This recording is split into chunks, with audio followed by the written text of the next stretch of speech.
Həmişə təbiət qoynunda, meşələrdə, çöllərdə olsam da, mənim də görmədiyim şeylər var.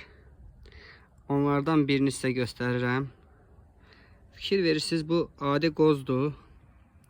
Normalda həmişə 2 ləpə və 2 qoz yataq olduğunu bilirik. Burada 3 yataq var. Yəni qoz ləpə kasası 3 dənədir. Çox maraqlıdır və istədim ki, siz də görəsiniz. İndi birazdan sındırıb içərisinin də necə olduğunu sizə göstərəcəm. Görürsünüz, bayaq göstərdiyim 3 kasalı qozdur. İndi sındıraq, baxaq.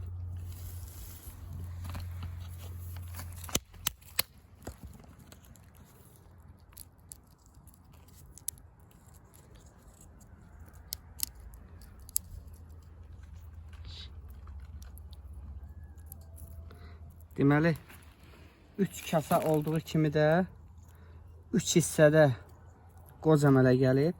3 ləpə daha doğrusu bir qozun içərisindən çıxdığını görürük.